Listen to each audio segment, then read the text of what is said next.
सेवा द्वारा आयोजित लोकार्पण कार्यक्रम के आदरणीय अध्यक्ष जी भाई अरुण जी, भाई राकेश जी और सेवा के और पदाधिकारीगण, इस सेवा की धरती पर आपका मैं स्वागत करता हूँ। इस लोकार्पण कार्यक्रम में उपस्थित बिहार सरकार के पूर्व मंत्री, हम लोगों के अभिभावक, सिवान के वर्तमान विधायक श्री और बिहारी चौधरी जी, साथियों, मित्रों, दोस्तों, यह लोकार्पण कार्यक्रम संपन्न हुआ और सेवा का जो लक्ष्य है, जो उद्देश्य है, या सेवा से जुड़े हुए लोग जिस ढंग और तरीके से काम कर रहे हैं, वह देश समाज के लिए एक आवश्यक कार्य है। देश को भी मजबूती भेदभाव से नहीं मिलेगी। जब भेदभाव समाप्त होगा या जात, लिंग के आधार पर आदमी को छोटा और बड़ा समझा जाएगा, उसको न्याय नहीं दिया जाएगा, तो वो देश कमजोर रहेगा, वो संस्कृति कमजोर रहेगी, वो सभ्यता कमजोर रहेगी।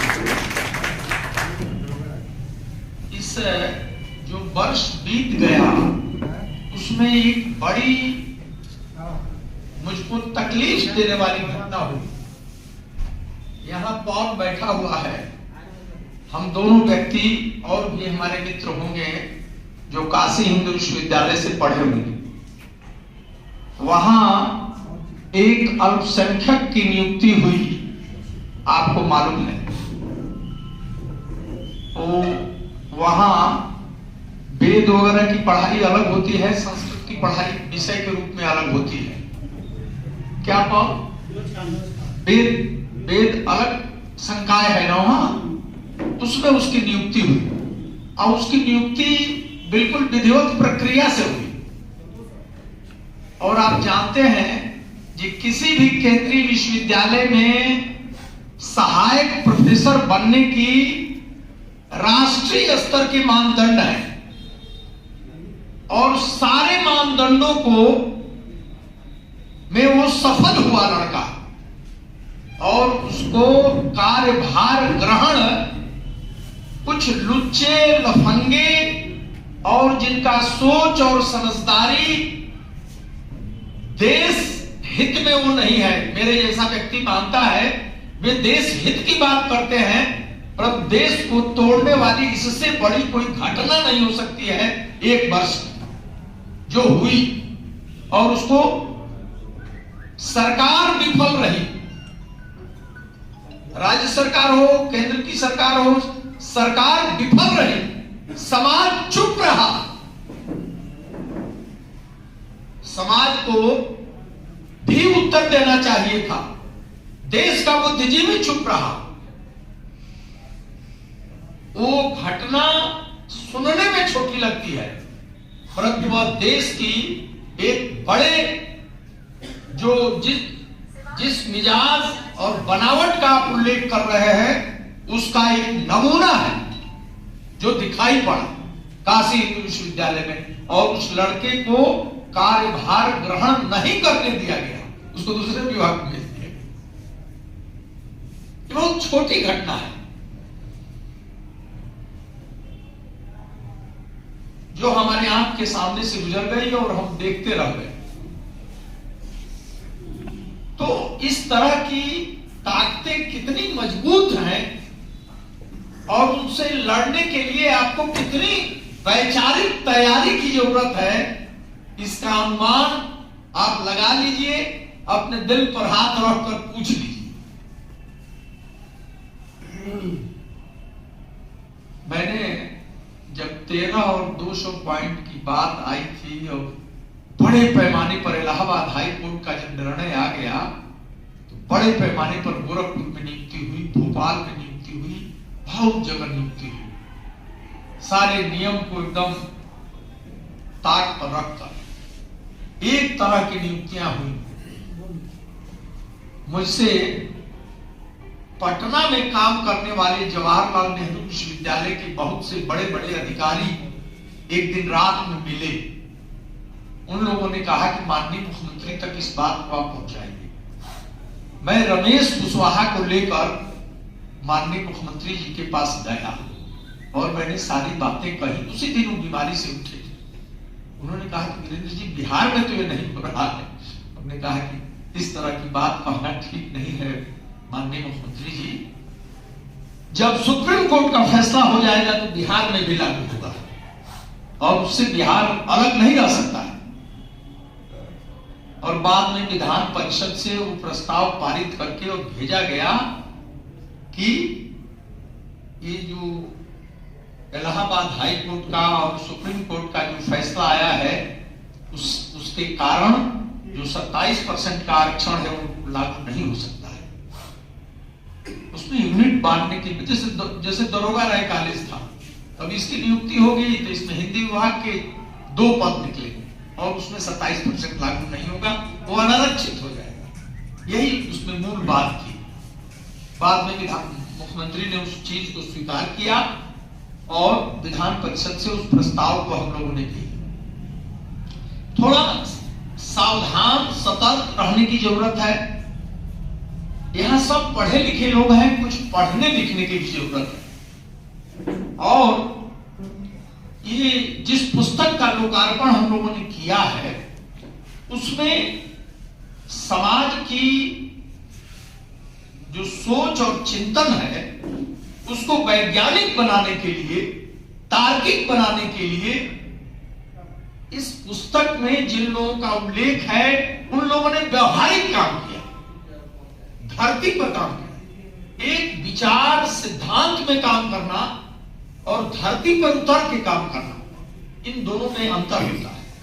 केवल वैचारिक काम से वैचारिक दृढ़ता का भी अपना महत्व है, परंतु विचार धरती पर भी उतरना चाहिए। हम स्त्री में स्त्री मुक्ति और दलित मुक्त की बात, एक हमारे वो और हम जिस विषय के आदमी हैं हिंदी के, इसको प्रचारित प्रसारित और सोच और चिंतन की मुख्य धारा में लाने का काम एक दिल्ली में बैठा हुआ संपादक राजेंद्र यादव ने कर दिया। उनके विरोधी भी इस बात को स्वीकार करते हैं। अल्पसंख्यक समाज पर हंस का जो विशेषांक निकला है वो पढ़ने लायक, दलित विशेषांक जो उन्होंने निकाला वो पढ़ने लायक है। और केवल स्त्री के संबंध में भी उन्होंने जो बातें कही हैं, हम लोगों को भी लगता है कि सारी पढ़ाई लिखाई के बाद रोज हम अपने घरों में जो लैंगिक भेद है उसके जिम्मेदार हम स्वयं हैं। केवल उस बात को समझने की जरूरत है। ये काम अकेले राजेंद्र यादव ने इस देश में किया, यही काम नहीं किया। मैं तो आपसे कहना चाहूंगा कि अब कहा जाने आप लोग थे कि नहीं, मैरवा में आरक्षण के समर्थन में बहुत बड़ा जुलूस निकला था। माननीय श्री और बिहारी चौधरी भी उसमें शामिल थे, शिवशंकर यादव शामिल थे। हम लोगों ने आयोजन किया था, वो राम नरेश सुनार थे और भी बहुत से लोग थे। बहुत बड़ा जुलूस निकला था, कर्फ्यू भी लगा था। आपसे कहना मैं ये चाहता हूं कि लड़ना तो पड़ेगा चीजों के लिए, और उसी समय में ये जमीनी लड़ाई चौधरी जी के नेतृत्व में इस जिले में लड़ी जा रही थी। हर जिले में लड़ी जा रही थी, पूरे बिहार में लड़ी जा रही थी, पूरे देश स्तर पर लोग आपके हमारे जैसे जो सोच और समझदारी के लोग थे वे लड़ रहे। परंतु जब हंस पत्रिका का उस समय जो संपादकीय निकला, वो तो मैं आपसे बताऊं कि जो आरक्षण के विरोधी लोग थे उनको उतना कड़ा प्रहार कोई नहीं दे सकता था जो राजेंद्र यादव ने दिया। उसको पढ़ लेना चाहिए। हंस पत्रिका का आरक्षण पर जो संपादकीय निकला, उसमें उस समय सारे पढ़े लिखे लोग, दिल्ली में लड़कियां महिलाएं सड़कों पर उतर गई थी। बड़ा कड़ा जवाब लेखनी के माध्यम से, विचार के माध्यम से, तर्क के माध्यम से राजेंद्र यादव ने दिया था। उसको पढ़ना चाहिए, आप जरूर पढ़ें। ये मैं इस अवसर पर ये मैं आपसे निवेदन और प्रार्थना कर रहा हूं।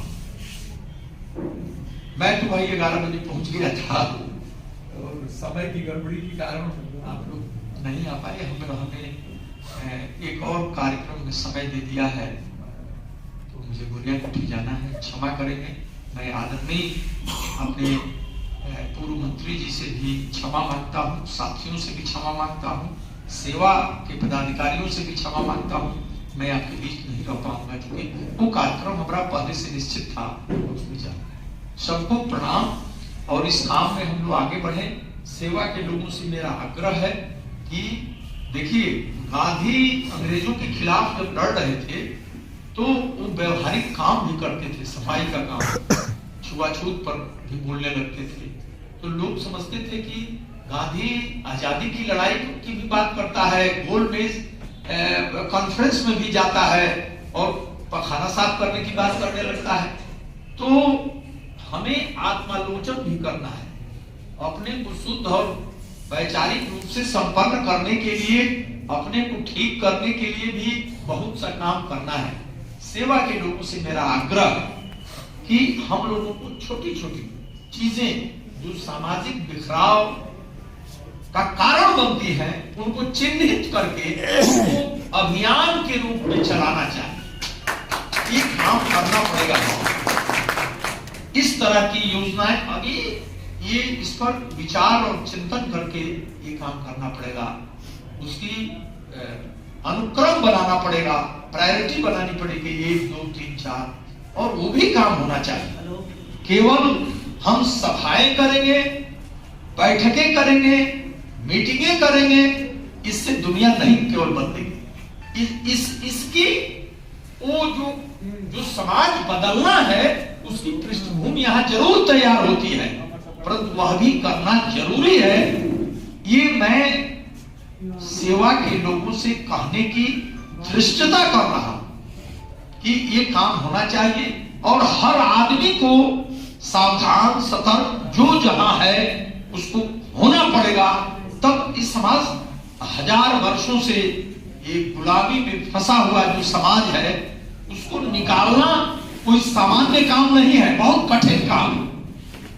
हम अपने घरों में गुलाम हैं, अपने दिन प्रतिदिन के काम में गुलाम हैं।